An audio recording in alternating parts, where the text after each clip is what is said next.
uncertainties. Okay, we're live now, so I'm just going to go submit and turn my video off. So good luck, you guys. I wish you guys the best. Thanks a lot.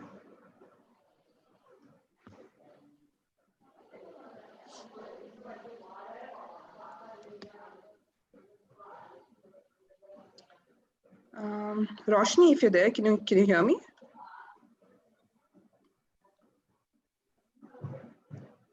Krital?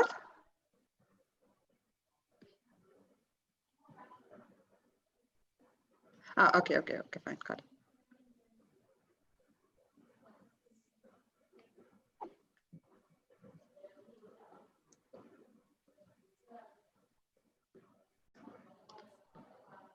So we have like good 10 minutes. We'll just wait for our third panelist. Till then, Akshay and Nicholas, in case you have other questions to ask, please go ahead.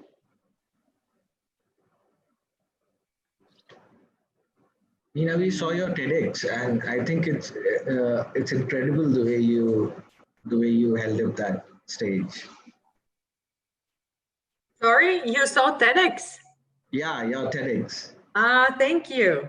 Yeah, congratulations on that. Thanks. It was a very nice experience, this TEDx at HEC. Like, right. I think it was last year, right? Yeah, exactly.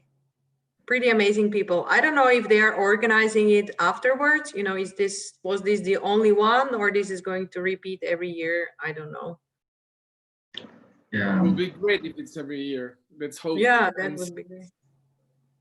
Yeah. So you're based in Croatia right now, yeah? Yes, exactly.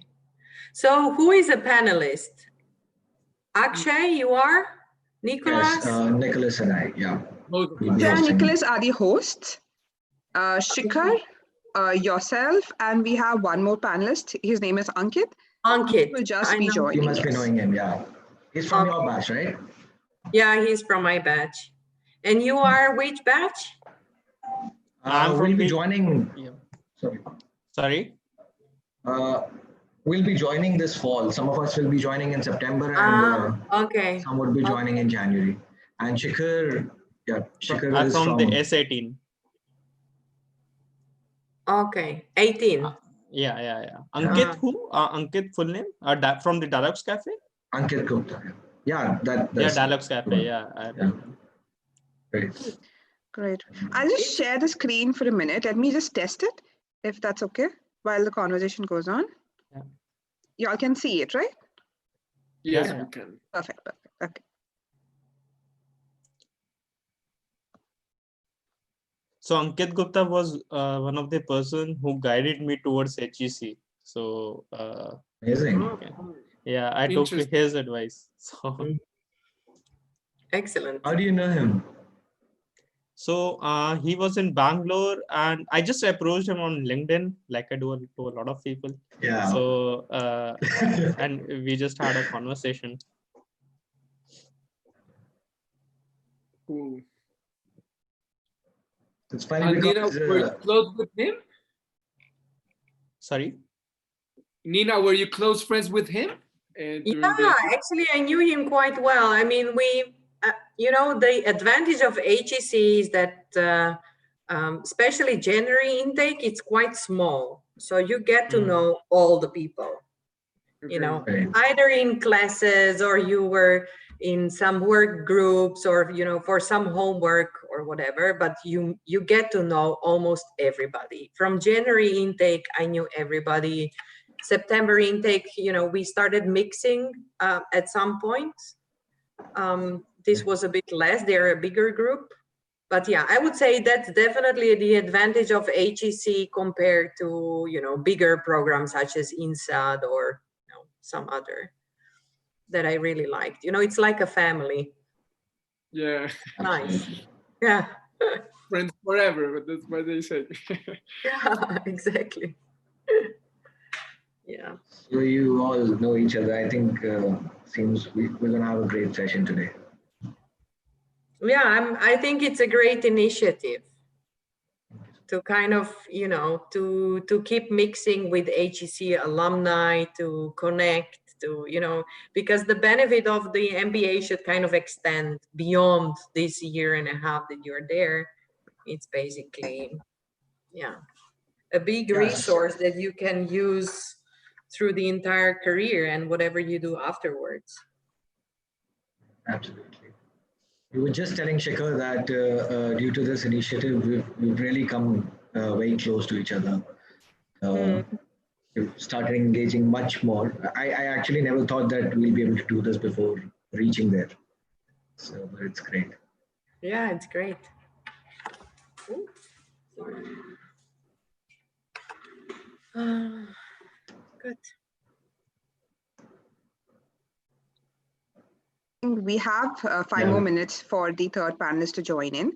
We'll just wait for 5. He should be in any time soon.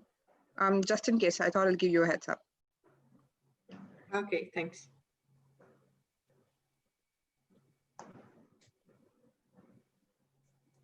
We are already live in YouTube.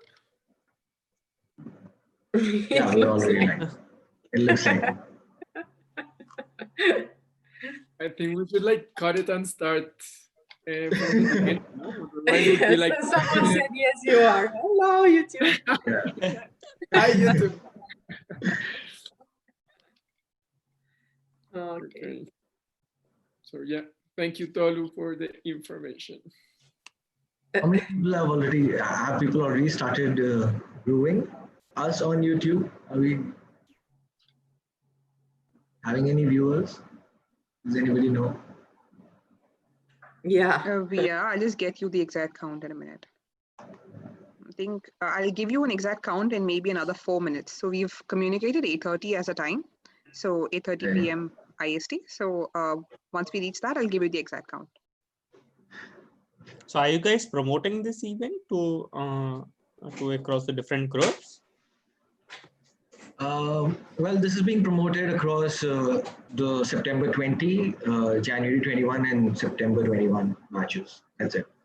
And it's, yeah, otherwise it's there on YouTube. The recordings are there, and the people who search for it, they can watch it. Okay. Especially the people who plan to apply for the HEC. Right? Yeah.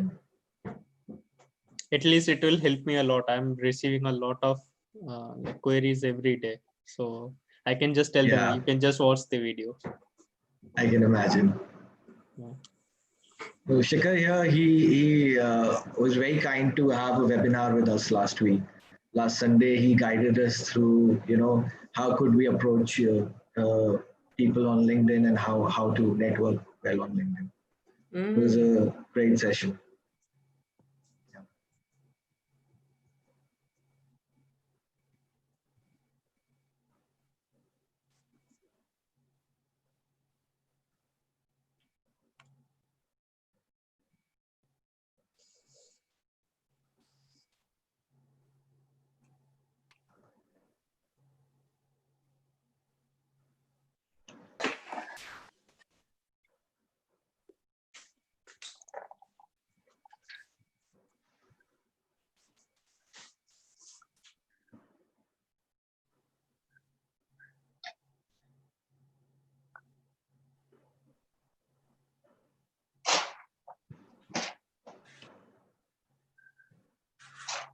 I guess we'll wait for a couple more minutes. Let us get joined and meet him again.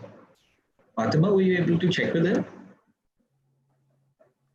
Yeah, I've been trying to reach him. His phone's ringing, but I think we'll just wait for a couple more minutes. We'll start on time either way. 8:30 we'll start.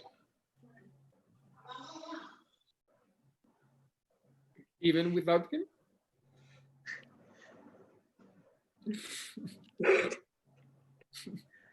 Well, we can wait a couple more minutes.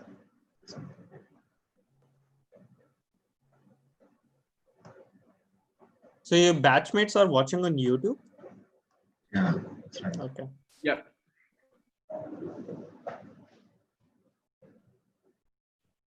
Yeah, so actually like we connect like Zoom on the YouTube app and they watch it directly there and they can ask questions through YouTube as well.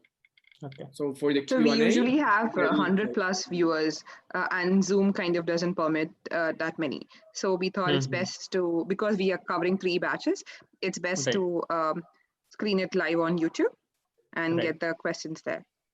Right.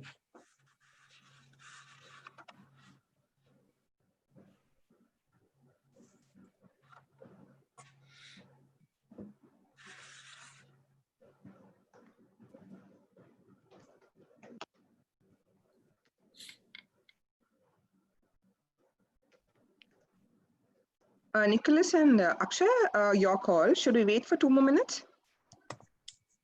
I'll Sure. vote for 2 minutes.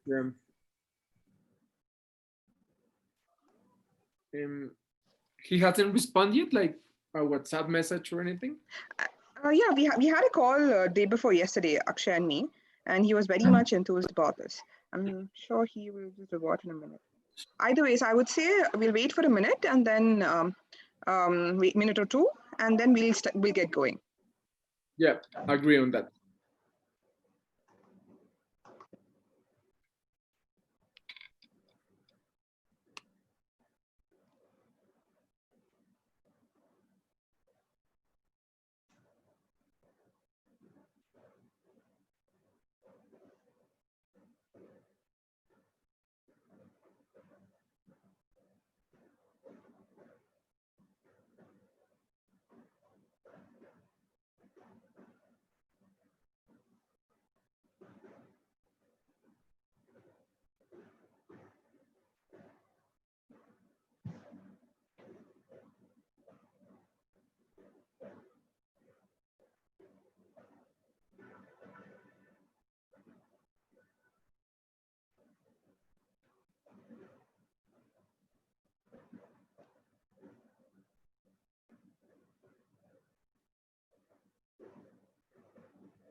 What do you say, Nicholas? Shall we begin?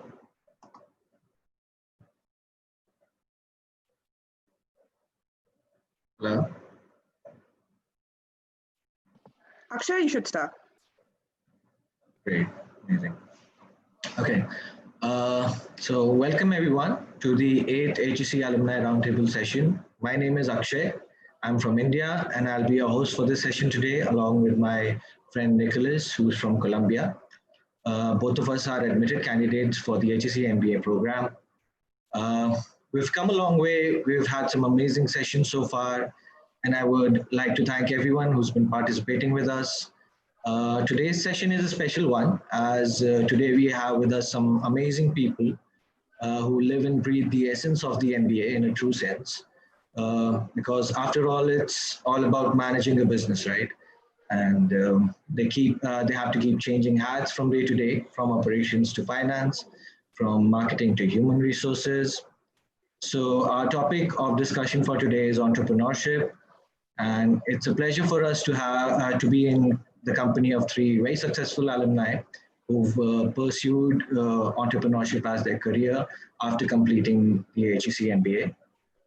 The session is also live on YouTube. So for all the viewers who will be watching us live today, you may ask your questions within the comment sections and we shall be moderating them towards the end of our session in our Q&A section. So without further ado, I'll let Nicholas move forward with the introductions.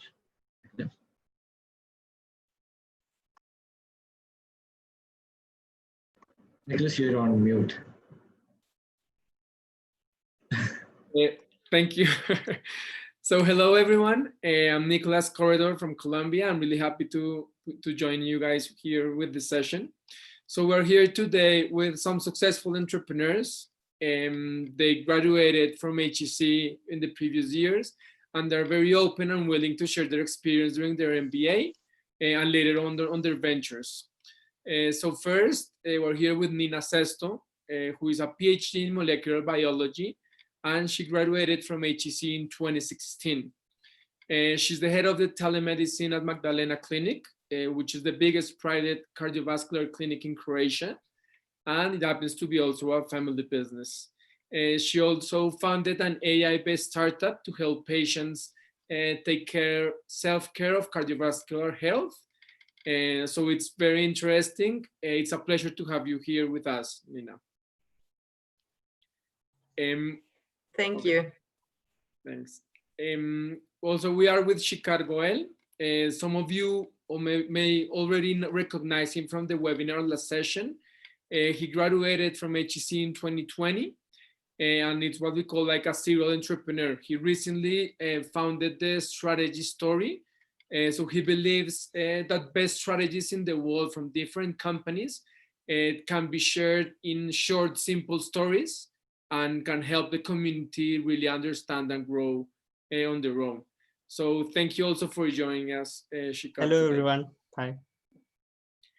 And also Ankit Gupta, he will be joining us later. He's from the class of 2016, and he's the founder of Dialogue Spaces, a community-centric co-working venture in India. It's a very interesting venture, and hope he can share with us all his experience later on. And so, well, thank you again for joining us. And Akshay, please, let's continue. Thank you for the introductions, Nicholas. And thank you to our panelists for being here with us today. Before we jump into the questions, let me quickly walk you all through the conversation structure that we'll be following for today's session. So Fatima, if you may. So for our first section, which we call the story, it's going to be all about getting to know you guys and talk a bit about your stories and your motivations behind taking the entrepreneurial journey.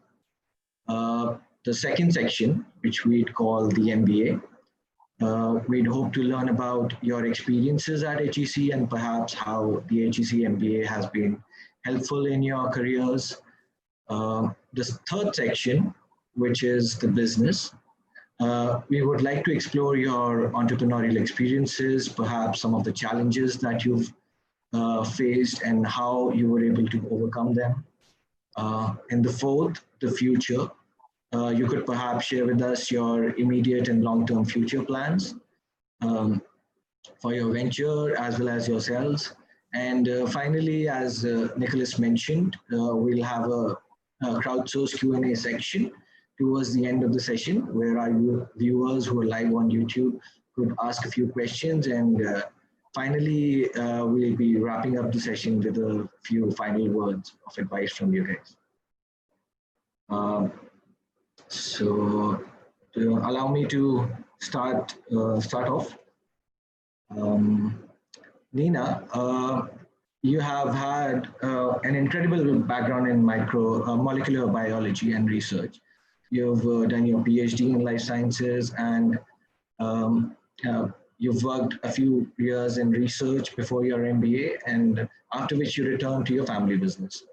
Perhaps you could elaborate on your background, your current business ventures, and how everything fell in place for you.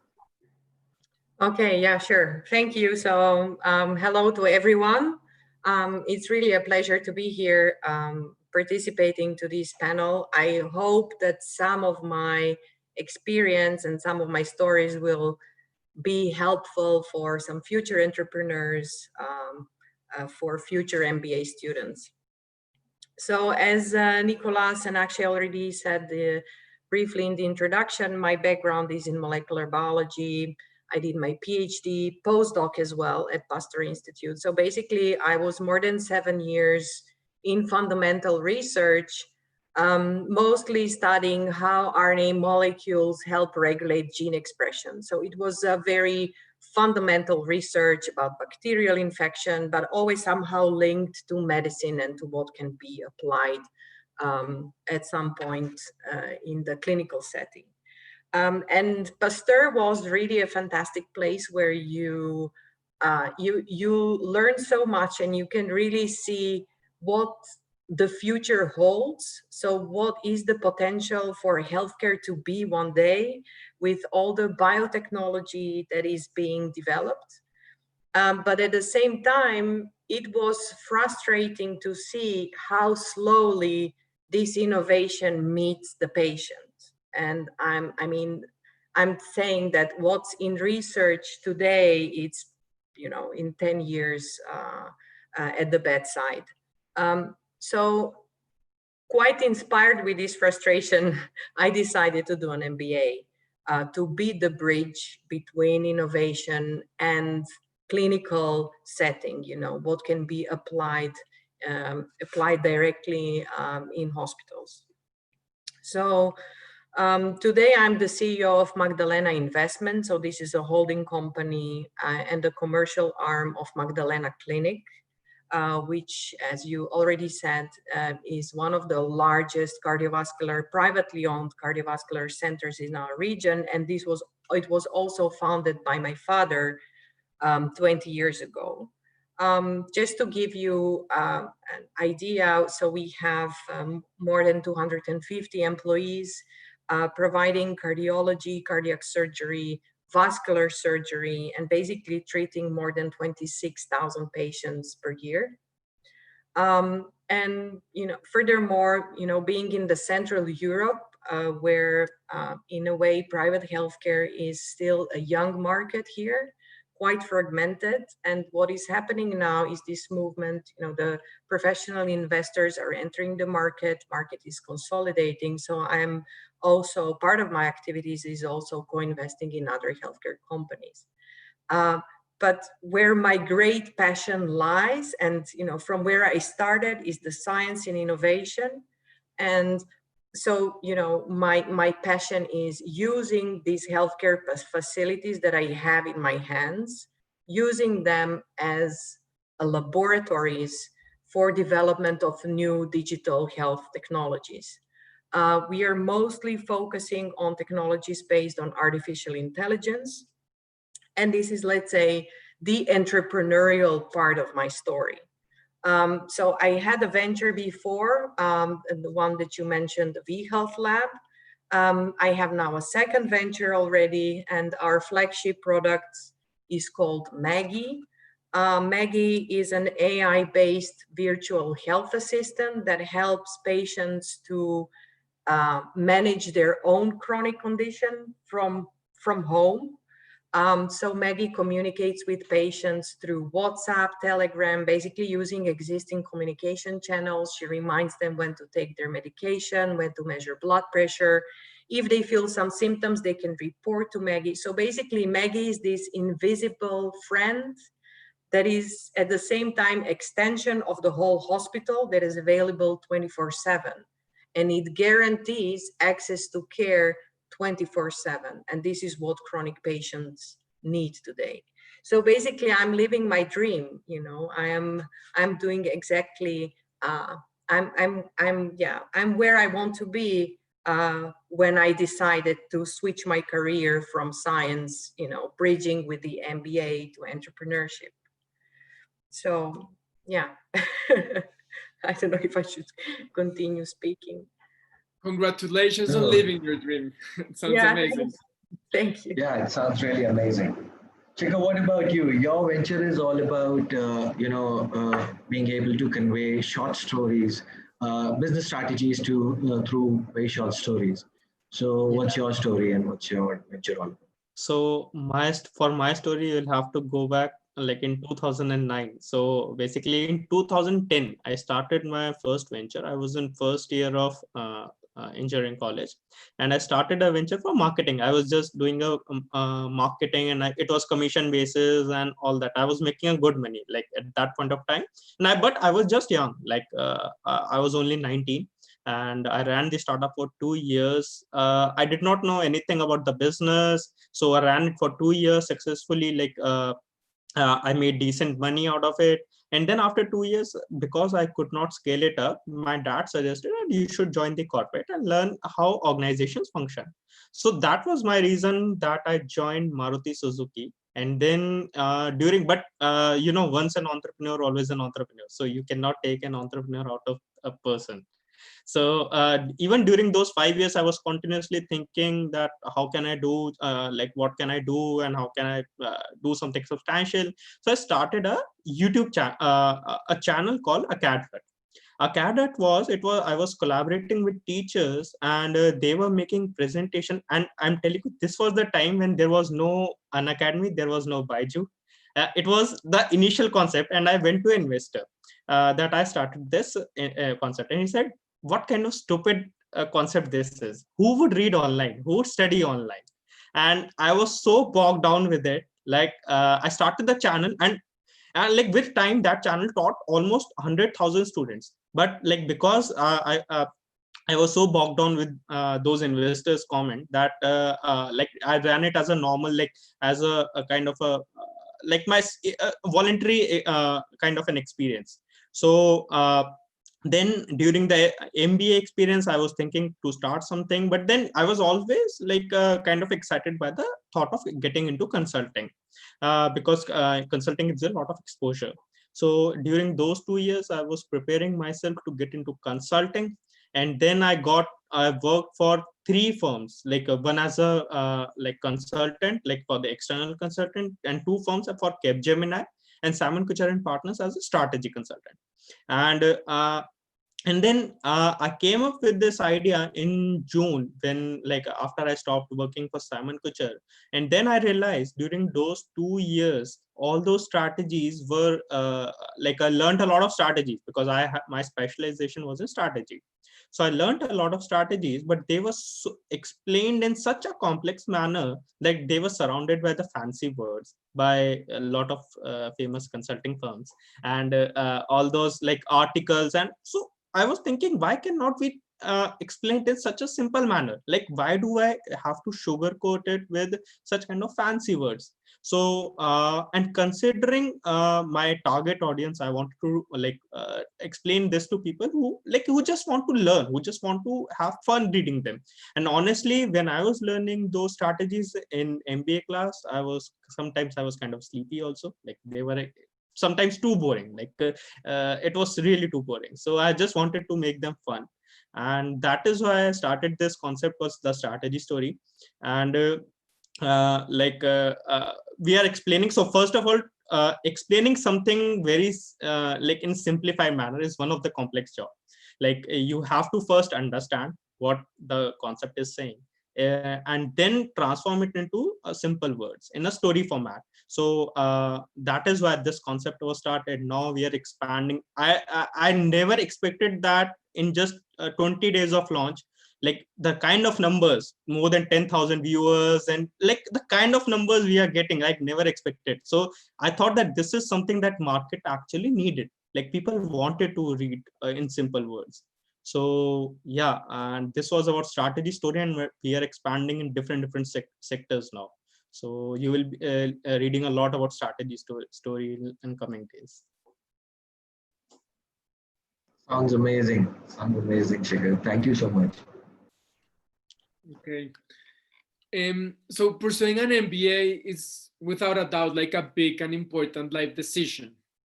Nina, you mentioned that you wanted to like pass from the medical part, from the technical part into the business part.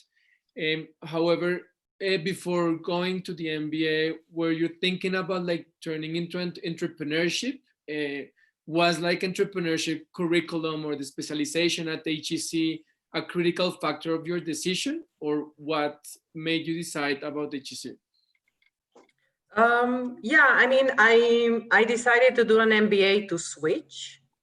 So, you know, as you said, I knew I wanted to move from science to business, but where I want to be, in fact, I had no idea, because, you know, in science is a very kind of peculiar world by itself. So you don't even know, you know, what else exists there in the world. So I didn't know if I want to be in a big company like Roche or AstraZeneca, or, you know, I thought this is like more logical path. This is what I knew about. So yeah, entrepreneurship track was in a way a turning point. Definitely, you know, already during the MBA, speaking with peers, you learn about startups. So, okay, I realized the startup world is very similar to my world in science.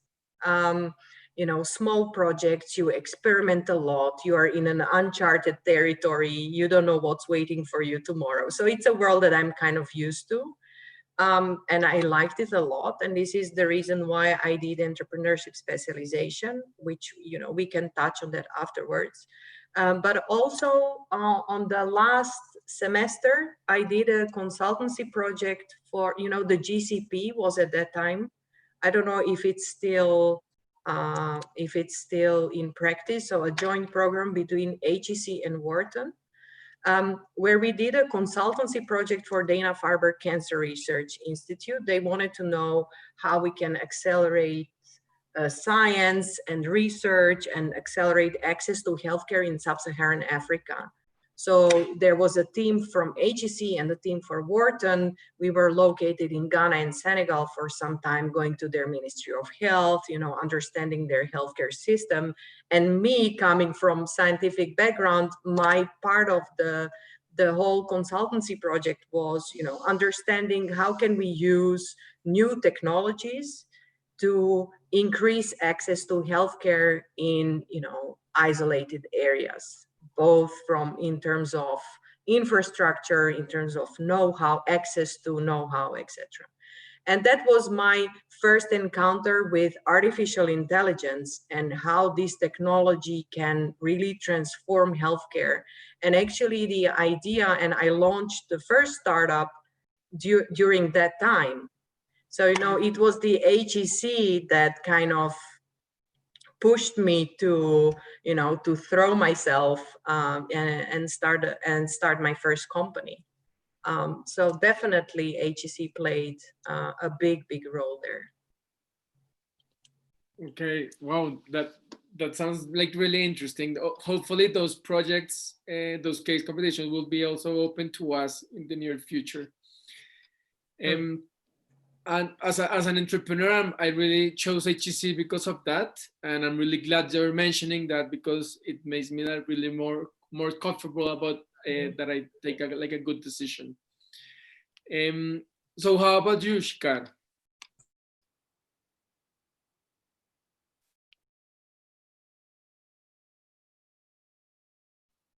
To be was that entrepreneurship is, sorry.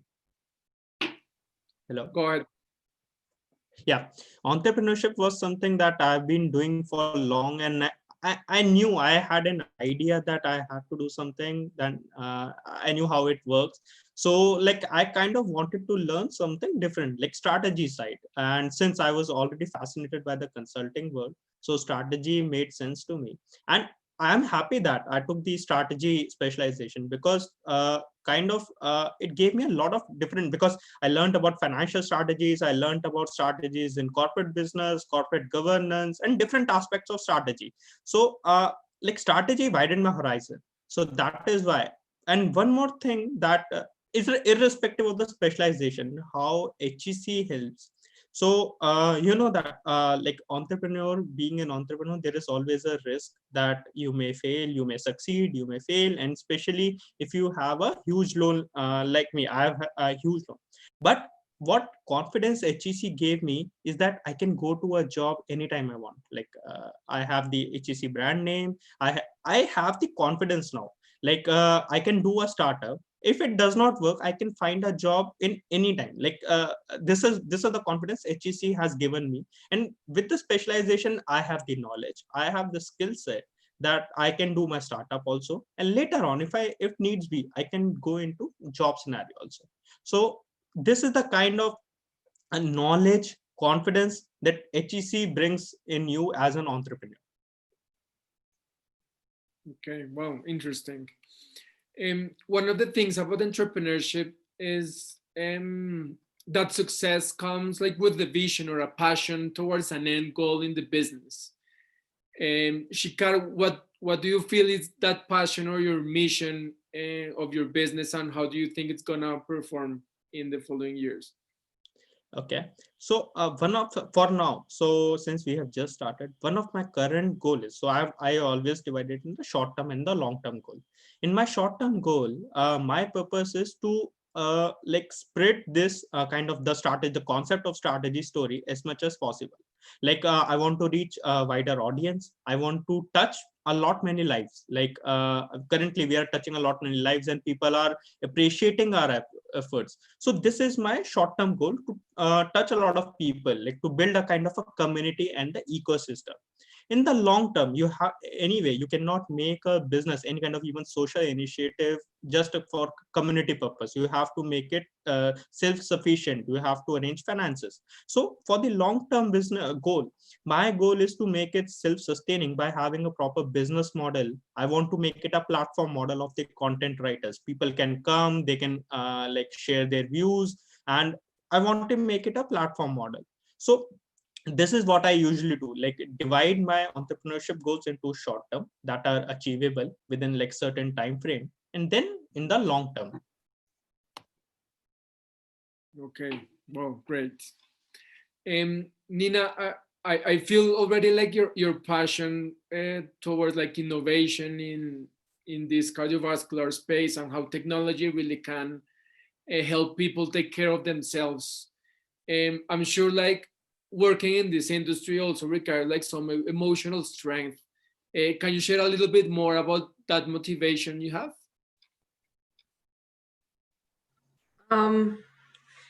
Well, I mean,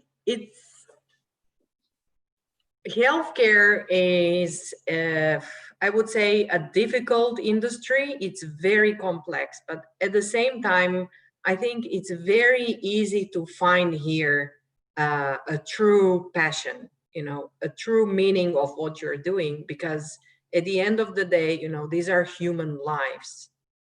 And we are all aware that chronic diseases in general are a big problem, socioeconomic problem even. But when you look at the numbers, it's a lot more striking than you would imagine, that 80% of people over 60 years old have at least one chronic condition. And, the healthcare systems are just not sustainable. It won't last. There is no country in this world that has enough capacity to allow 24/7 access to healthcare that people now even expect. So technology will play a crucial role. I strongly believe that artificial intelligence will transform how we deliver healthcare. It will reinvent how the healthcare is given to people. So I relate to that very easily because, we all have family members. We all have people that are very close to us who experience this inefficiency of healthcare systems. When you have to wait for surgery for 6 months, or when you don't feel well and there is no one you can ask what to do and things like that. So yeah, I mean, for me, it's part of me. I live this job. How to say? I can't even divide what is my personal life and what is my a vision for my business. It's kind of the same. Yeah. Okay, that sounds amazing, really. Very cool. Right, I absolutely agree. Right now, the world is moving from predictive medication to proactive medication to predictive medication. This is something I think you talked about in your TEDx as well. So absolutely, AI is going to change the face of yeah medicines. Okay.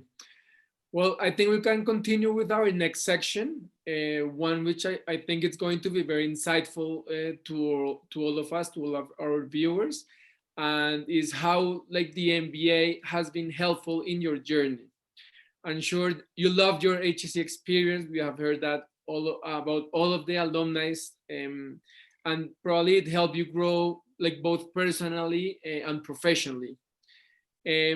But Nina, what do you think like were the required skills for you to pursue like a new venture, and how did the MBA really help you develop those skill sets to pursue it?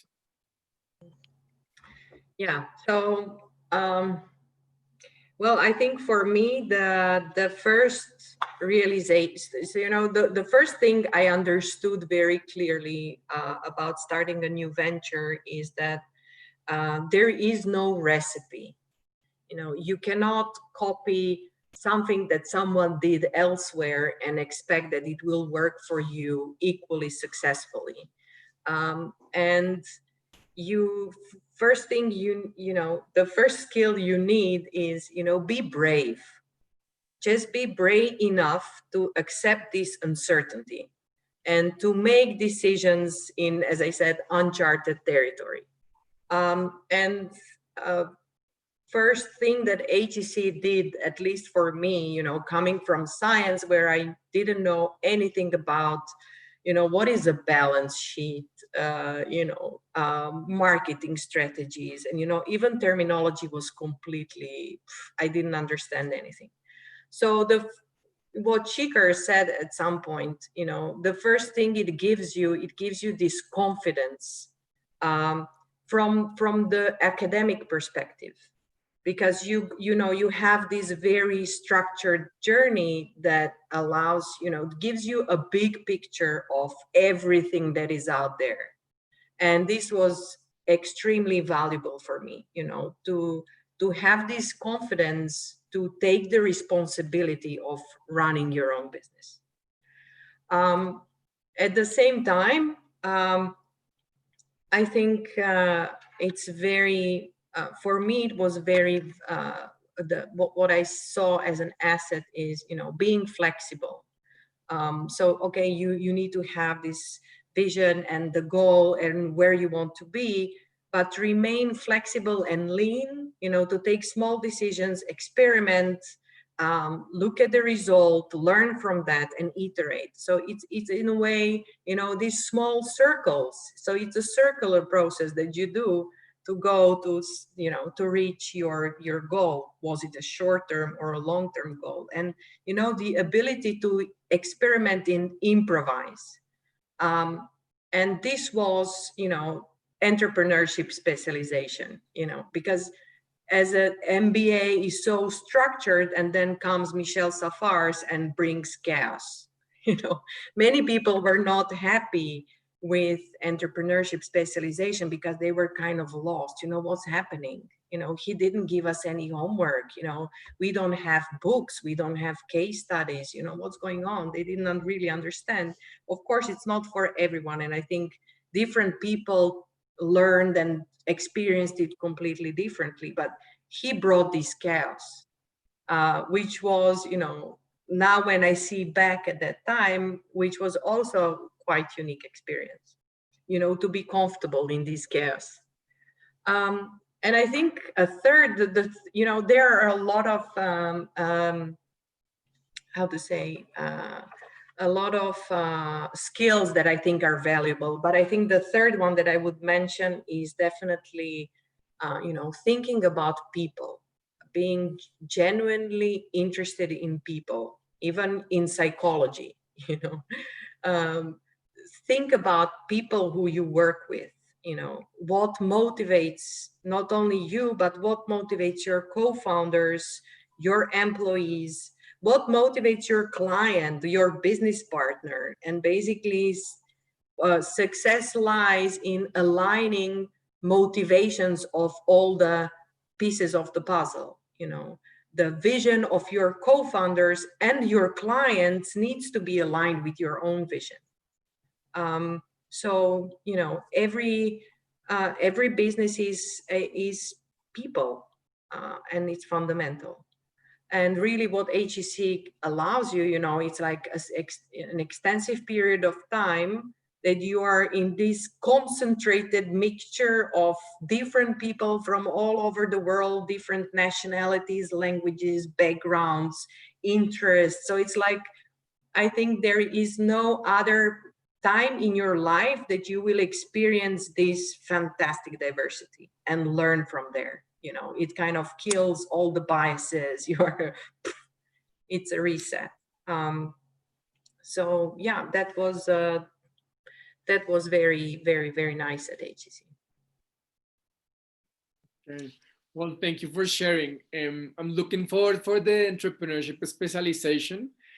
I like the way like you put it, like the chaos, and actually I think that chaos, it's real life. You know, it really resembles to developing a new venture, because you don't know what's going to happen. You really have to align your stakeholders, your partner, or your clients, and that's what the difficult part is all about. Um, Shikar, so you mentioned also about like the confidence that HEC gave you and all the knowledge in business and strategy. Do you think the MBA also helped you maybe in a personal way, developing some soft skills that has helped you during this process? Yeah. So how HEC has helped me, I'll divide it into two parts: during HEC and post HEC. That is also very important because you are not being a part of community for 1.5 years. So during HEC, the skills I have developed, apart from the hard skills, apart from the knowledge that I've gained, like I've worked in operations and marketing, but I've never had any course on finance or the kind of accounting. So it gave me kind of a hard skills. But apart from those hard skills, the soft skills. So when I was in the class, I'm from the September batch. I had a batch of around 150 people from 55 countries. And you will be amazed to know that my co-founder is the wife of my very good friend. So I never thought that I will start something with a wife of my friend. So this is the kind of network that when you talk to people, you understand their perspective. And since HEC is a campus where spouses are also living, like it's a kind of a community where spouses are also very welcome in the HEC cohort. So we got to interact, and kind of skills I am learning from her, like kind of soft skill, the communication skills. Like before MBA, I was kind of thinking that, oh, I should make this $1 billion startup and do all that stuff. I was thinking, if I was making business plan, I was thinking out loud in this fashion. But now my approach towards this type of thinking is very structured. It's like when I communicate anything, like this is my short-term goal, this is my long-term goal, my approach towards certain ideas, the communication methodology has totally changed because of the HEC. So this was there during HEC part. Now, one of the very important thing is the post-HEC part. The post-HEC part, when I started this venture, the kind of support I'm getting from the HEC community, like your batch, yeah, they will support. But the most important support I got from the HEC professor. So my strategy specialization professor. So since my startup is based on strategy, so I wrote to him that professor, I started something of this kind. It would be really good if I can have your advice on this. And so instantly, in just next 5 minutes, he replied, yeah, just let me know anything. So basically, this is the kind of support you have from HEC. And he gave me guidance and like, yeah, this is the thing you can do, like all that. And he offered me, yeah, I'm there for you anytime. So this is the kind of support system you get from HEC, which helps you develop, like gives you kind of confidence. Yeah, you are ready to take on the world. Like if anything happens, you have a community to back on. Right. I think it's really reassuring to know that, the kind of support system that HEC has. And Nina, you as well, you brushed upon the kind of ecosystem and infrastructure that HEC has to foster entrepreneurship.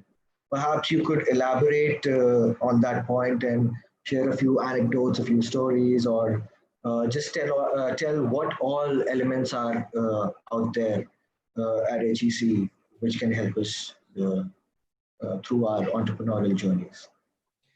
Yeah, okay. I can, if you're interested, I can say a little bit more about the entrepreneurship track itself.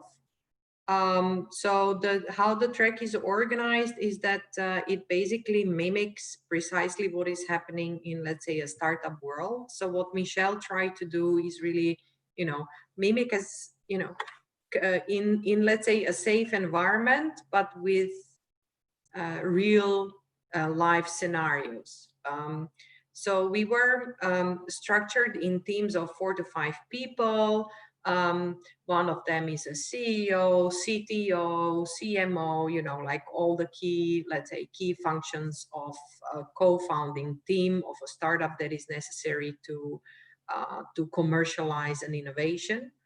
But then we were, and what I think is a real value is that we were matched with real labs. So Michel has this big network in Paris-Saclay, in, you know, different universities, and he brought 20 different scientific groups that had different technologies stretching from medicine to chemical industry to aerospace to, you know, it was real. And then, you know, we had the liberty to interview the different scientists, and so the teams would find the technologies that they like and that they want to continue to work with. So, you know, some companies even continued. For example, Cécile Villette, she's a CEO of Altaroad. She found, you know, she started this company during the entrepreneurship track. This was, you know, they just continued.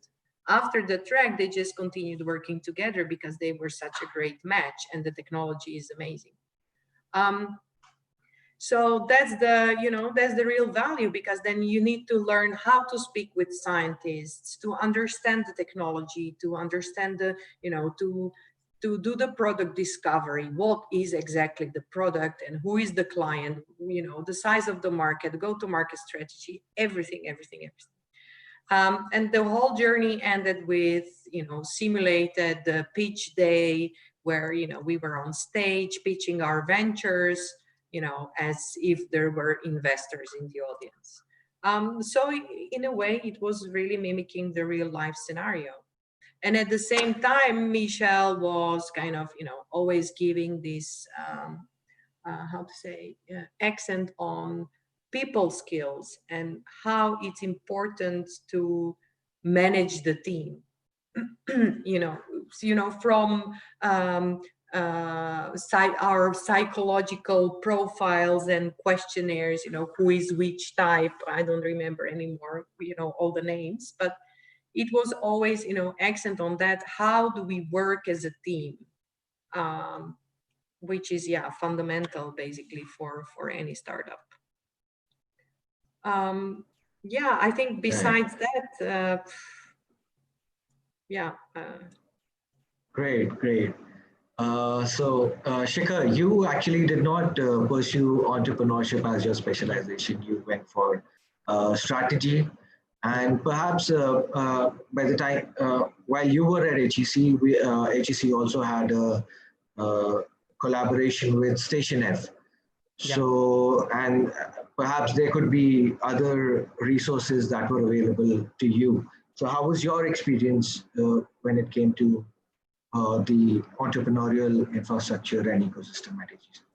So to be very frank, like I could not, there is a lot of resources available at the campus regarding the entrepreneurship. A lot of people went to Station F and there is a lot of exposure, but I could not, because at that time I was focused on getting into consulting, because my initial idea was to get into consulting and then maybe after a couple of years do the startup. But now I'm doing a startup which is like out of the corona pandemic, and it was all that. So basically I never could benefit from the resources that are available at the campus. But like Station F, what I can tell you is like there's a huge exposure. Like when you'll be in Paris, you will realize that like there are a lot of different kind of startups, and you can go and interact with them. You will get a lot of opportunities. Like people do internships in them. I know a lot of people who did their internships at the Station F.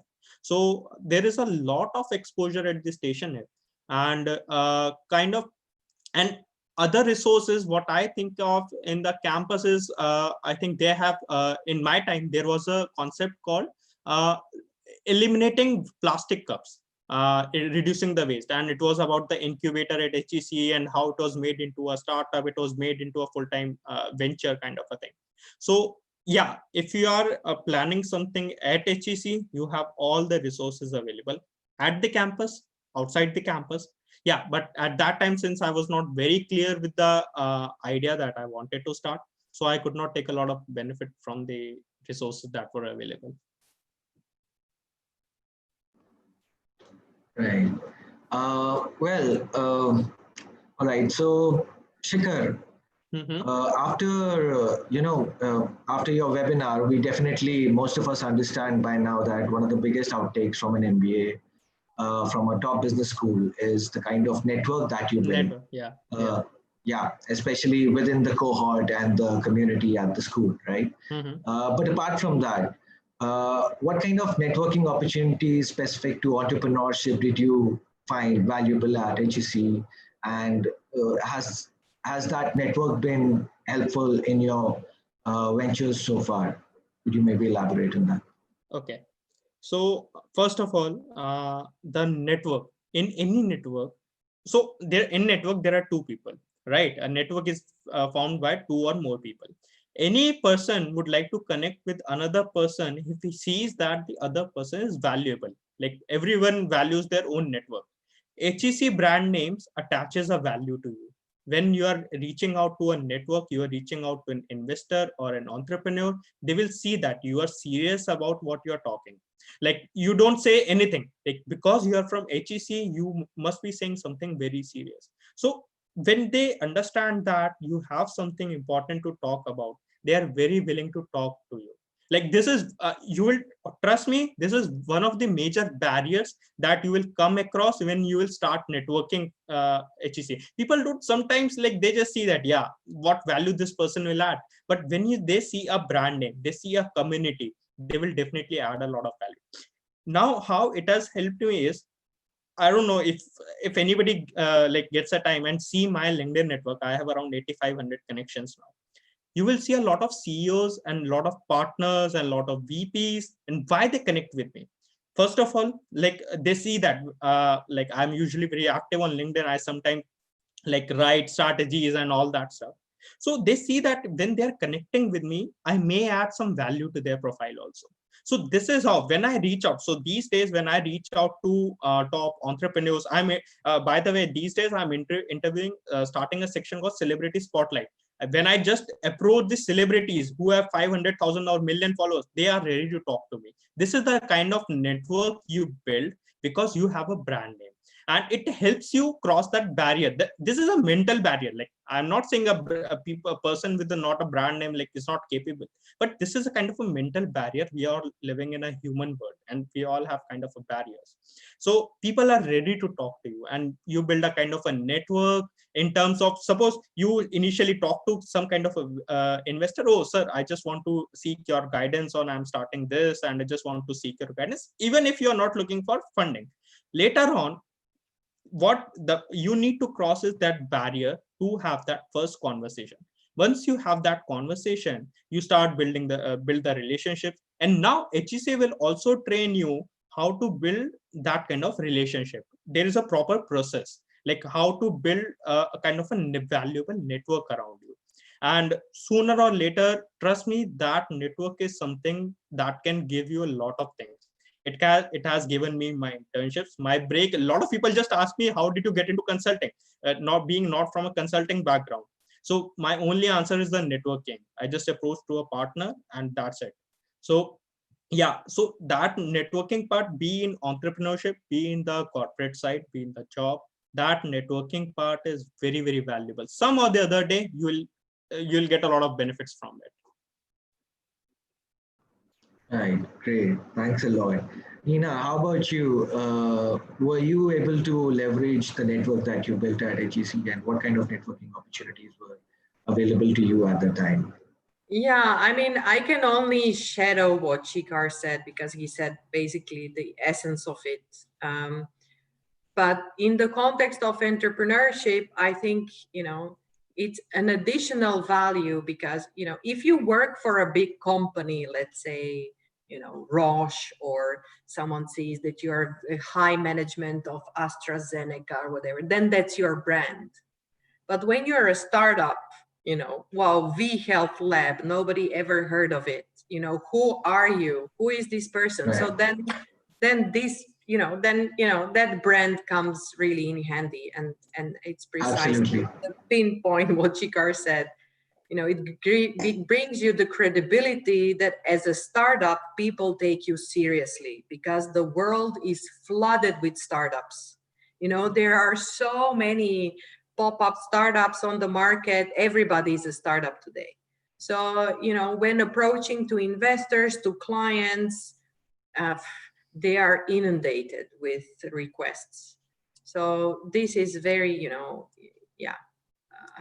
comes in handy that people listen to you. They take you more seriously. That's absolutely the case. Absolutely. I think this is one of the biggest challenges that anybody faces while starting out. Anybody who's ever tried their hands on any kind of business. Yeah, this is so the brand one value, point, the creating that brand value is really. one point I would like to add here is how entrepreneurs can take benefits out of it. Like HEC is a kind of a 80,000 network of 80,000 people, and most of them are now CEOs of top companies. Most of them are venture capitalists, angel investors, and like at the top positions. So these people usually they don't have time to listen to everyone. They receive tons of requests every day. But when they receive a request from their alma mater, and like if they see Absolutely. that this person belongs to my community, they are ready to listen. They at least ready to listen. I'm not saying that they will invest in you, but they are at least ready to listen to you. Great, thank you so much. Yeah, and we agree on that. For us, like in a personal way, reaching to you guys for these sessions, it's very helpful that you are really open to help us and to give us your vision about that. So we really think this replicates in the alumni as a whole. We were talking a very interesting subject that I think we can match it, or we can connect it with the business section, and to discuss like the founding experience and the challenges you have overcome so far in your business. So Nina, you mentioned about like there's a lot of startups like popping all around the world. How was like the process or your experience like funding your startups and like aligning the stakeholders to your vision and really like putting a first day in your business? Well, I have to say, with my first startup, it was a lot of improvisation. Like you think you know what you're doing, but now when I look back, it was a lot of improvising, a lot of like a try and fail, and learn on the way. But what's really what you mentioned, it's really the funding team. Which is, if you come up with the business idea yourself, and then you are looking for a funding team, then it's fundamental for the success of your future business. And I think it's not only matching skills that you have to think about, that match your skills and that are different. But it's also about thinking of, ego, and, are those people that you are going to work with, are they able to manage their ego? Are they self-conscious enough? Are they self-critical enough? Because otherwise it's really, you can have the best technology, you can have investors, you can have very good prospects, but if you have people that you cannot collaborate with, it will never work out. So and my first venture was a bit experience like that. It was not it was not a great match of personalities, of how we work together. It just didn't work. So it can be a great idea, but it's about people. Likewise, you can have a bad initial product, but still you can always learn from the market, you can pivot, you can iterate, you can change, you can do whatever you want, as long as the people, the co-founding team is strong and supportive, and you are able to communicate openly with each other, with a lot of understanding, etc., etc.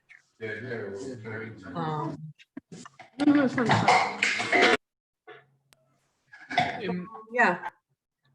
And was that like one of the reasons like you started to migrate your business into the Magdalena clinic, like trying to align more like the founder team and have like our team well aligned with your vision initially? Well, I decided to move business to Magdalena because it's the technology that was meant for cardiology patients. So it was, the logic was, and I still really deeply believe in this logic, is that you have to develop the product with your client. Client end user needs to become part of your team, literally. Because you are developing a new product. It's a product discovery. You think this is going to be the product, but when you include the client in this iteration process, then it's always, taking a different shape.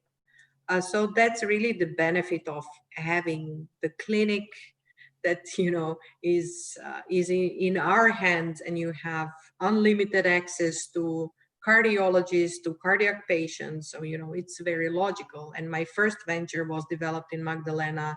Second venture is developed in Magdalena, and I want to scale these concepts in general.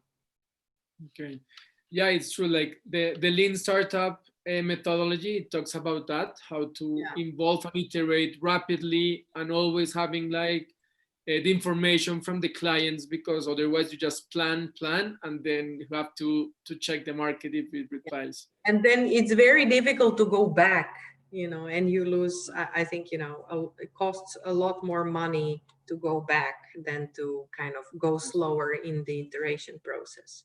And healthcare is also, I would say the healthcare is also specific in the sense that, it's not about digitizing existing processes. Digital health is not taking an analogous process and making it digital, one-on-one.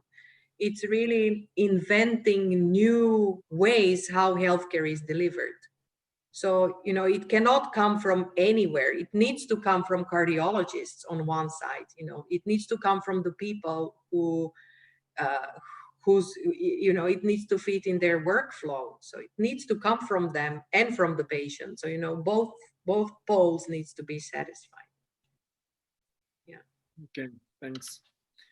Shikar, how about you? You mentioned you have like a Corona startup due to the pandemic. How was your process, and how do you think? Like, are you gonna look for a partner in the short term, or what attributes do you think you will need to help develop your business? Okay, so it's an idea that came out of pandemic. Like, I just hope it becomes next Uber, because Uber also came out of 2008 recession. So right now I have a co-founder. As I mentioned that she's my friend's wife, and in just last 21 days we have built a team of 15 people who are writing for their website. So currently my growth plan is, since we are we are trying to make it as a strategy focused blog, and we are looking for writers, and we are in the process of expansion. But so basically in a startup we are looking for two kinds of people. One are the kind of people who are running for the running of the website, as in like writing and marketing, and another is the operational side of the website, like looking after the tech features like website. This was my I think this website I built from the scratch myself. I'm not a coder, I'm not anything. I learned a lot of things during this COVID times. I learned how to like set up hosting, how to set up a website, but I'm not a tech guy, right? You need a certain skill sets, and that is why I'm looking for these kind of skill sets. One thing that I've learned over the, like, this is my third startup that I've learned over the years is never build your team on the basis of your friendship or your relationships. I always build team on the basis of complementary skill sets. And I cannot emphasize more what Nina has mentioned, that team is very, very important. Like, team is everything. So for my startup, I interview a lot of entrepreneurs, and they have said one thing. When they have reached out to the venture capitalist or angel investor, they don't look for an idea, they look for the team. Like, they will invest in if the team is good, even if your idea is like it's not that classy, but they will, if your team is good, it's passionate about that idea, they will invest in you. So that is why my focus is on building that kind of team that is passionate about an idea, that is like, that aims to take this idea forward. I know that funding will follow. So currently focus is on building a quality team. Okay. And do you think that that has been like your biggest challenge for now, I think? No, yeah, it has been my biggest challenge, because I'm receiving almost 15 requests every day, and I cannot entertain 15 requests every day. It has been really a challenge, because see, understand that the kind of platform that we have built, a lot of people want to write something. Everybody has a writer in them. That this is what I have learned over the years. Everybody has a writer in them, in the corner of their heart. They want to write. All they need is a platform. They need a kind of a little push, that and that is the platform that we are giving. And so what I do is I help. What I usually say is that even if you are not a writer, just approach me. Okay, I help each and every writer almost for 3 hours in just for the editing of the article.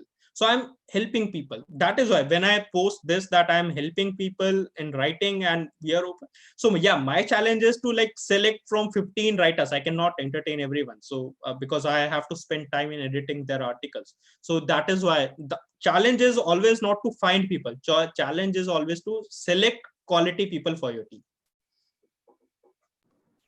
Okay. Right. Okay. Both of you spoke about emphasized on having the right kind of people and the right kind of team while starting out, and I think one cannot stress enough on that. So moving on to the next question, what would you say? What is it that constitutes success for you guys in your business, and how easy or difficult would you say it is for entrepreneurs to quantify their definition of success and then benchmark themselves with respect to their personal goals? Nina, you could perhaps start.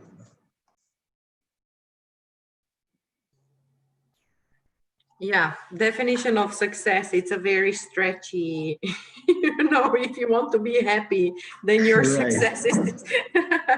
So yeah, in a startup, it's a very stretchy thing. But I think, you always have, when evaluating your business and, how successful you are, you always find KPIs that you monitor. And then you always trace these back in past, okay, how we were last year, compared to this year, and things like that, classical tools. But I think you can do that with yourself as well, and I think success is, at least for me, as long as you have a feeling that you are moving forward. And although everybody says, never look back, just look ahead, never look back. I think it's very useful to look back, just look at yourself a year ago and see what happened in between. Are you happy with that? Are you moving forward, or you are stalling at the same place? So, that's a stretchy definition of success. You have to have, at least for me, it's a feeling that you're always somewhere there on the edge, pushing and moving forward, both for me and my business. Right. And what about you, Shikha? How easy or difficult was it for you to find those KPIs, or maybe your venture or yourself? So first of all, if any entrepreneur is telling you that success is happiness and he is really fooling you around, like success, happiness will not pay your bills. So Really? success, yeah, success has to be like measurable KPIs. Like they are the numbers. Like in all the MBA, you will learn that it's all about numbers. So when I was starting, so it's been just 21 days since I've launched the website, although I've been working for long now, a couple of months. But in 21 days, we thought that our first month, we should reach at least 500 LinkedIn followers. But on 20th day, we are on 250. Now your success parameters changes. So if I was expecting 500 followers, I was expecting 100 subscribers, but now I have 1000 subscribers, I have 1250 followers. I was expecting 2000 page views, and I have 15,000 page views in the first month. So my success parameters for an entrepreneur, they are changing every day, changing on the basis of the scenario. Like, because you never know what is the kind of reaction like you can receive from the market. So you will have to be flexible enough to change your KPIs. But one simple funda that I've always believed in, whatever my number is, it should be 1%. Like it is 1%. So basically, if I have I have 100 LinkedIn followers, my target was, let's achieve 10,000. If I have 500, let's achieve 50,000. Now I have 1200. My target is, let's achieve 120,000.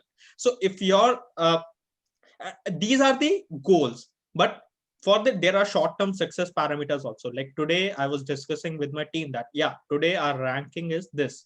In 3 months, our ranking should be this. In 6 months, our ranking should be this. In 1 year, our ranking should be this. So for every business, there are success parameters that can tell you that, yeah, you are doing well. And that success parameters you can do by competitive benchmarking. So like suppose I treat some website as some of my competitors. I have seen that they have received in this ranking in 8 months. Now my success parameter will be if I am able to reach that ranking in 6 months, not 8 months. So success parameters, like yeah, it was easy for me to define because I know my market. I know who are my competitions are, who is my competition. I can benchmark, and that is why I've been able to define my success parameters. And it's all about numbers. It's nothing related to happiness. Yeah, although I love writing, but it's nothing related to happiness. I think the key takeaway here is that we need to be able to quantify these KPIs and Exactly. measure in terms of the kind of finances, or maybe the kind of average number of users, as in your case, that would be the case, right?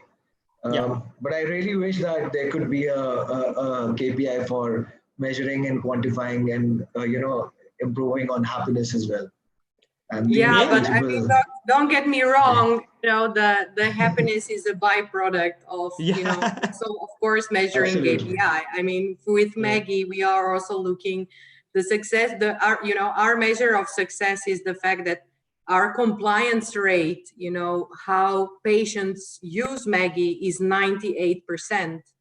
And then benchmarked That's with, like, amazing. let's say the market average of digital technologies is like 15%. After a month nobody launches the app, so Maggie is It's a being huge used gap. now already for 9 months. People are sending every day their blood pressure values, typing with Maggie every day. So yes, of course we do look at the KPIs as a measure of success, but like, this is what gives you the idea, are you moving forward? And as long as you're moving forward, you are successful. This is like the mechanics behind. Yeah, absolutely. I don't think there's any point of having one without the other. A financial success without the happiness. Okay. So in simple terms, if after 1 year I approach an investor and I tell him that, so what has been your numbers? No, I don't have numbers. I just have happiness. Like, if you can look at my happiness, that is my success. So no investor is going to, like, they are just going to send me away. So along with happiness, yeah, as like she mentioned, like Nina mentioned, that happiness is a byproduct, but it is important. But yeah, those numbers are very, very important. Yes, it's definitely a balance between KPIs and passion and happiness. I agree on that.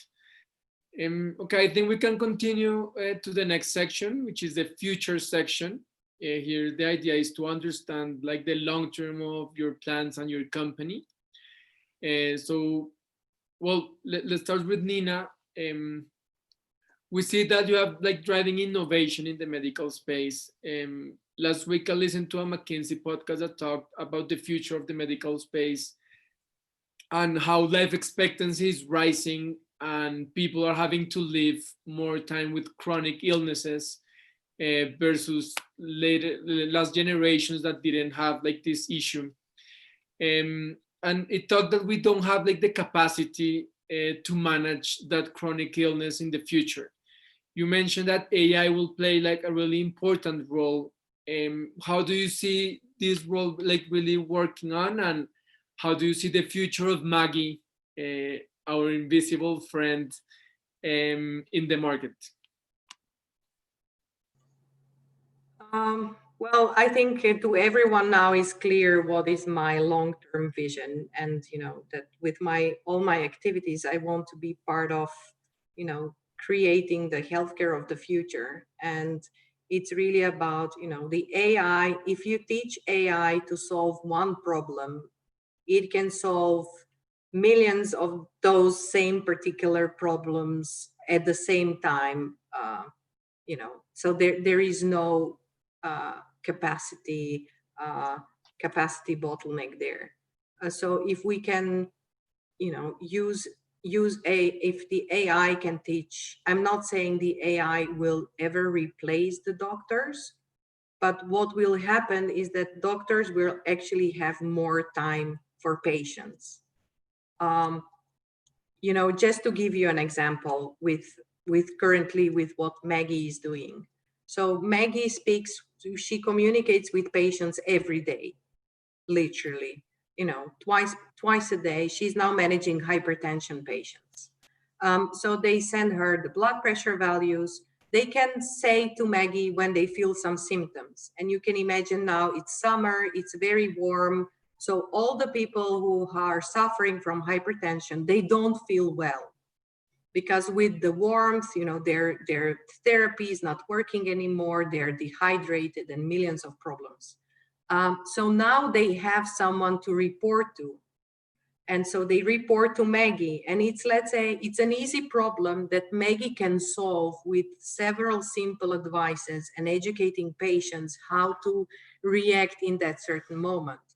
Otherwise, those patients would go to the emergency or they would go to their general practitioner completely unnecessarily.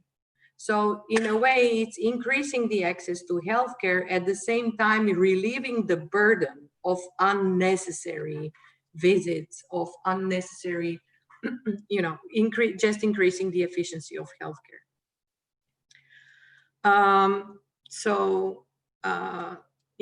That's the strength of AI. It's not only about image analysis or big data analysis. It's about recreating a different healthcare delivery. So this will be the position of Maggie. So one of my personal goals is, I lived abroad for many, many years. And my personal goal is to achieve all that from Croatia, because now I'm here and I want to remain here. So, in parallel to running businesses from Croatia, I realized the importance of, positioning the whole country as a place for development of this kind of technologies. And there are actually several benefits of possibility to position Croatia as a place to develop digital health. First of all, it's a rather small market of 4 million people, so big enough to experiment, but small enough to be able to have it under the control. Healthcare system is completely digitized and centralized, so there is one system connecting all public sector and private sector, so they are basically in the same data space. And we have really excellent AI experts that are, positioned, that are recognized internationally. And now we are applying with several IT companies like Infobip, which is like the first Croatian unicorn, and with the AI Association and several healthcare providers. We are now applying for European Digital Innovation Hub. So this is a part of the European Commission program for Digital Europe, kind of to bring the whole ecosystem so that you can, scale basically the concept that we already have in Magdalena with the company with who we developed Maggie, so that any company in Europe can basically have the incubator, have access to experiment in a safe environment here. So this would be like, let's say, midterm vision. Okay, sounds very interesting, to be honest. Very cool. Shikar, so now you're based in Paris, and you have mentioned certain KPIs that your business is going to grow really quickly. How do you see yourself in the midterm or long term? What do you expect from your business?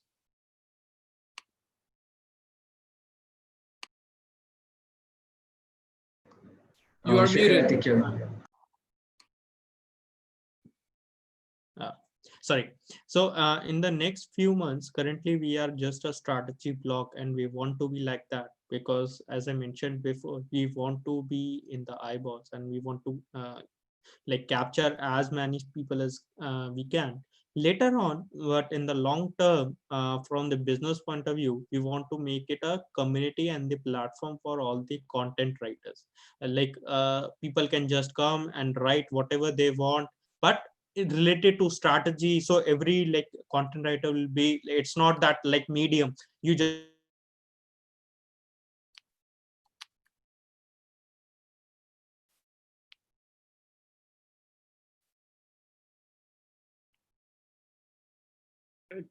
go. And a specific, if you ask about me, I am kind of a full-time in this, writing articles all the time. Even in the dreams, I'm sometimes thinking of stories like this is happening to me. This happens to all the entrepreneurs, I guess. They dream about what they are doing. So I'm writing stories, I'm managing the website, and my co-founder, she's currently working with Amazon Dubai, and but I am in full-time. So personally, like I feel that I really want to do this full-time, like because I'm doing, but like due to financial resources constraints, that I may have to look for alternate resources till the platform becomes sustainable, like till you have enough revenue that you can like give it to your team, because I have a huge team now, so I have to look at all those aspects also. So personally, from the business point of view, yeah, I've cleared that my very short-term goal is to like have it as a blog, and later on as a complete platform for the content writers. And personally, like I'm very like, actually I'm happy to do it full time, and if it's possible, I'll try to do it for as long as possible.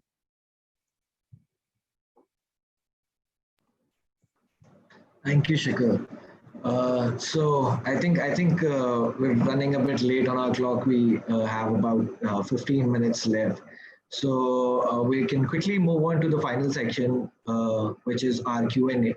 We've had quite a few questions, and I think the first one, we can simply segue from what you've just been talking about, Shikhar, about the kind of financial constraints that we have in the venture. So an MBA within itself is a very huge financial commitment. And for those of us who want to pursue entrepreneurship right after getting out of the MBA, what advice do you have? Like how can we consider that? Okay. Without financial strength, chasing passion, it will not happen for long. You have to be like, financial strength is very important. So when you do an international MBA, you have a loan of thousands of euros, and you have to repay that, right? So you have to be practical, like look at both the aspects, that yeah, it's good to follow your passion to do your startup, but on the other hand, it's also important to be financially stable. So for that, like, although I'm trying to like create this venture into like as a financial means, but like I'm very open to do other like kind of jobs also. So if you are if somebody is asking like like uh, uh, like managing both of them, what my advice is, look for a job that which allows you to balance both of them. Suppose if you are into any kind of a firm that you are working for 16 or 17 hours a day, that will not allow you to like work on your startup. So be very clear, like what kind of job you want and what kind of things you expect from yourself. Like if you want to balance your startup with your job, do a job that that is like 8 to 9 hours, and maybe that is paying less, but that gives you time so to think about your startup, so that you are both financially stable. Also, you do a job from 9 to 5 p.m, and from 5 p.m to 11 p.m you have whole lot 6 to 7 hours to work on your startup. So in that way you can balance both the aspects of your life. Okay. There's one question, maybe it doesn't apply specifically to you, Shikar, but on the internship side, what do you think are the pros and cons of having an internship in the startup ecosystem versus the corporate organization? And maybe friends that did an internship in the startup community, what did you heard about that? Okay, so in the last summer I did 2 internships. One was with that is a company called Lina Gora. That is a kind of a startup in Paris. It had around 200 people. And another was the Capgemini, and that is our company of 200,000 people. That is a huge organization.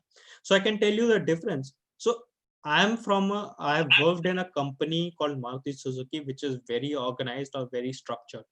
So everything is, but suddenly I was into a startup where processes are not defined. In a startup, you will learn a lot of things because you will be into the business side, you will be in the tech side, and you will manage the different aspects of the startup. So you will learn a lot. But if you are interning in a startup, don't expect them to be very structured.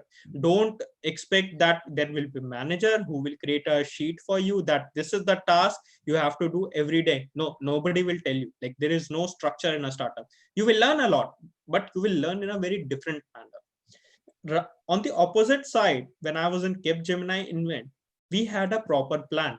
Like this week, we will achieve this. This is our target for this week, because there is a whole lot of team, and behind that whole lot of team there is another lot of team that was managing there's a HR team that was managing these tasks. So interning in a startup, both have their pros and cons. In a startup you will learn a lot, but don't expect them to be very structured. Sometimes it will be very frustrating, so ready to face that. In a large organization you will have more comfort, like your salary will come on time and everything, and it's better. But in a large company you will have a very limited role, you will have a very defined scope, you will be asked to do something and you are expected to do that only, not beyond that, because they have a proper structure in place. Okay.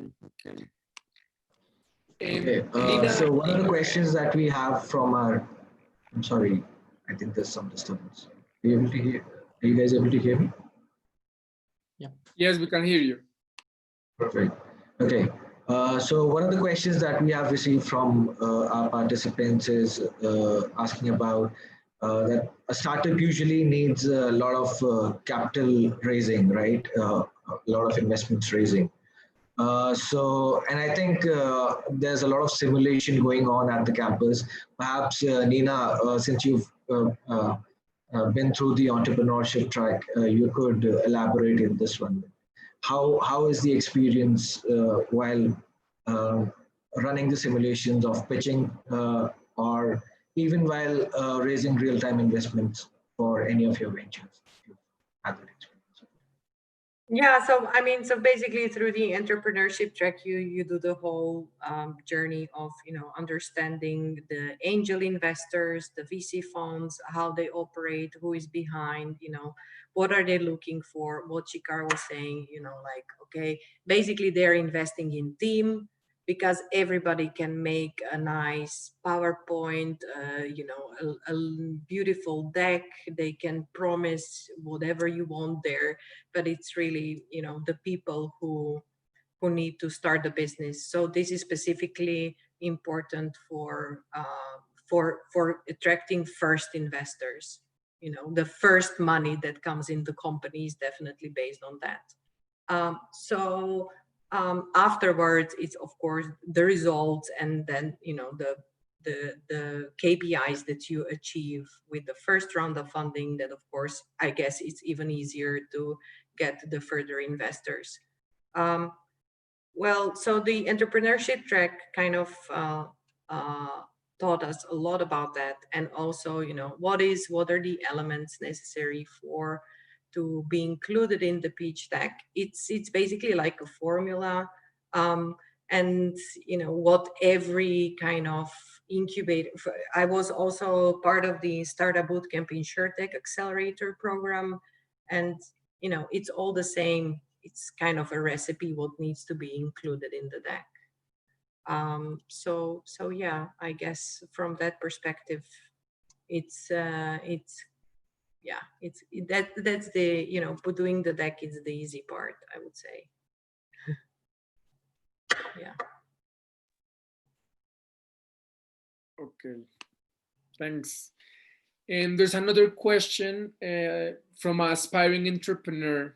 He would like to know how he can or she can prepare pre-MBA to minimize the gestation period of a new venture. What would you recommend? Nina, I don't know if you want to go first. Sorry, how to what, the launch the venture quicker? Yeah, how they can prepare before the MBA to like develop the process quicker over there. Well, if you know, if you already have an idea what you want to do for your venture, I think HEC is actually a nice time to launch it, and to find a funding team, because you know it's a very packed program, so you have a lot of things to do, but you also spend a lot of time with people, and there is a lot of free time to, you know, to brainstorm, to meet people, and basically you have a lot of free time to launch your startup and the product during the MBA. And I think actually it's a great timing to do that, to use literally all the resources that are already there. Not only entrepreneurship track, you know, this is like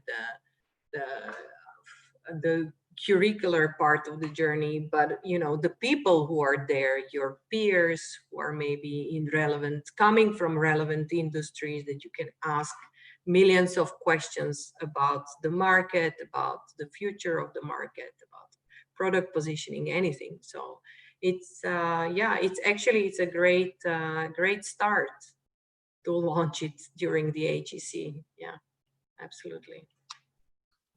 Okay. Shikar, do you want to comment something else on this one? Yeah. So during HEC, as Nina mentioned, that sometimes you have a like you have decent amount of time. You will not have time in the first 2 terms. Core terms are pretty difficult. Like you will be almost studying every time. But in the 3rd and 4th term, you will have decent amount of time. And after 2 terms, you know your peers very well. Like you know what kind of personality of people you want as your co-founders. So after 2 terms, you have time, you know people, and you know everyone is capable there. You can build a founding team there. So before MBA, so the question was regarding the before MBA. What you can do is, since it's just 1 month left for your MBA, so you can design the ideas. So even for the idea, sometimes it takes time for the ideation stage. Like what is the kind of an idea I want it into execution. Sometimes it's just a random idea into the air, but try to before the MBA you can put it down on the paper, and when you start your MBA you start networking, discuss with your peers. You can see how many of your peers are interested in that idea. You can discuss with them, you can reiterate your idea. Basically you can use the HEC time as a kind of a time to verify your idea, validate your idea by discussing with your professors. You have all the professors at your, like you can discuss with them anytime, you can email them. You have your peers available all the time, you can discuss with them. So pre-MBA, utilize the time in writing that idea, confirming idea within yourself, and use the first 2 terms as an time to validate the idea with your peers. And after 2 terms, you know who are your peers, who like you have time, and then maybe in the next 2 terms you can start executing that idea. And I've already mentioned before, you have all the resources available at HEC for that. Thank you. Great. I think we've all, ran out of our time, running out of the clock. But if you guys have like 5 to 10 more minutes, would you be able to stay that? Yeah. So we can probably quickly squeeze in one more question, and then we can wrap it up. Sure. Okay. So this is an interesting one. Entrepreneurship has a long gestation period, which pushes many young entrepreneurs to into comfortable jobs as a backup. What advice do you have for these young entrepreneurs on sticking it out? That's the question. Like how can you stick on with entrepreneurship rather than falling back on jobs? Nina, you would like to start? The motivation. Well, I think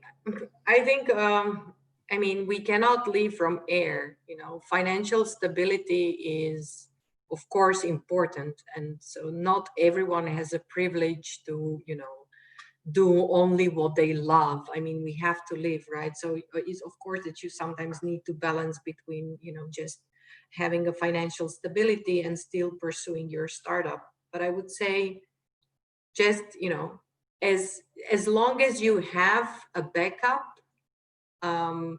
you know, I'm not sure if you really give everything. You know, sometimes I think for a venture to succeed,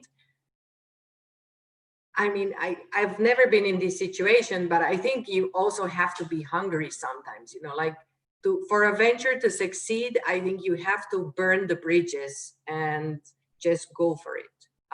So as soon as you can do that, the better. Otherwise, you know, with the cliche, life is short and time passes very, very quickly. Quicker than you think. So there is it will never be a perfect time. You know, you just have to throw yourself as early as possible. You know, I can't say like, this would be, you know, my opinion on that. Great, thank you so much. So as a wrap up, I would ask you guys to give one last piece of advice to anybody who wants to start pursuing entrepreneurship right after their MBA.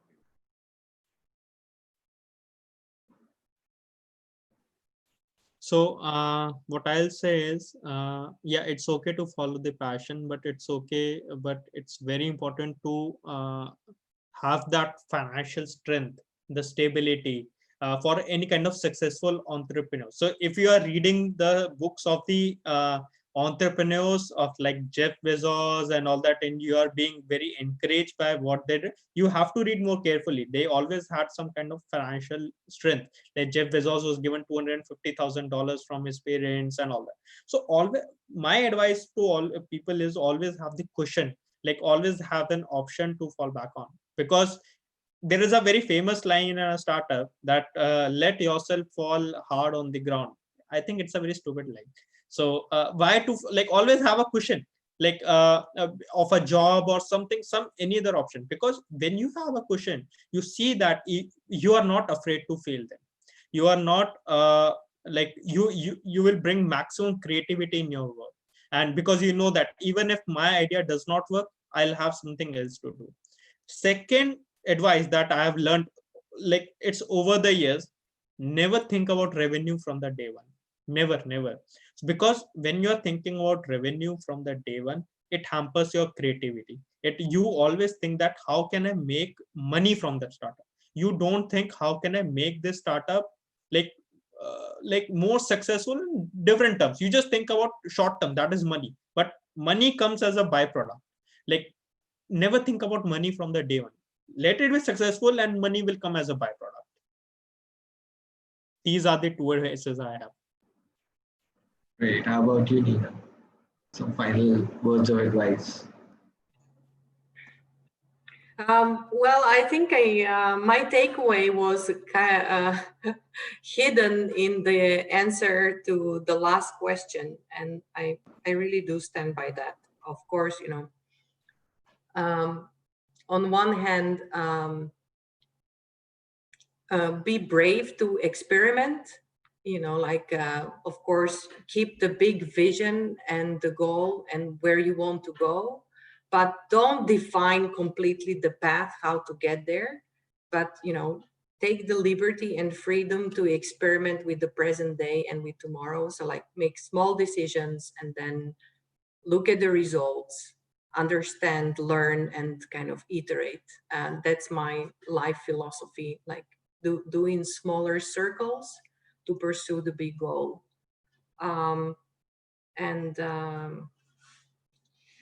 Yeah, of course. I mean, it's not an easy decision to be an entrepreneur because it's in human nature to evade risk. You know, we are all risk mitigators, and entrepreneurship urges you to take risks. So you know, it's you just have to feel if. I guess some entrepreneurs are like that, and yeah, I don't know. Yeah, so this would be not such a clear takeaway, but somewhere there in everything that we said today, I hope it was helpful to get a glimpse of how is it to be where we are. I think that there have been some great words of advice throughout the session. And thank you so much, Nina. Thank you, Shikhar, for doing this with us. It's been amazing. It's been an amazing session for us. And we surely look forward to staying connected with you all. Some of our viewers may want to connect with you over LinkedIn and seek more of some advice on entrepreneurship, perhaps. So, which we would request you to allow. And thanks a lot for doing this, guys. Pleasure. Thank you so much for having us. Thank you. Yeah, thank you very much. And please feel free to reach out on LinkedIn or email, you know, always welcome.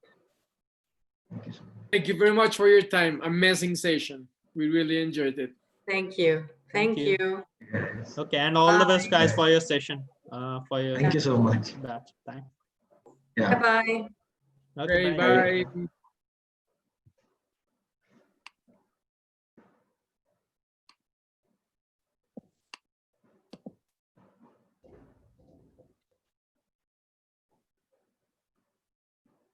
Well, Yes, guys, that's a wrap. it's a wrap. And Good going. are you going offline yet? Not yet. You might want to send the details to those who are left. Either ways. So I guess this is a wrap to the first season of S20 Roundtables. We're still live on YouTube, by the way. Yes, this is for them. That's right. Yeah. So this is with this we kind of wrap the first section of a season of S20 Roundtables, and we hope all of you found it useful, especially the S20, J21 and the S21 batch. And most importantly, we really thank our panelists across sessions who've been kind enough to join us, and hope to see you all on campus. Thanks a lot, guys.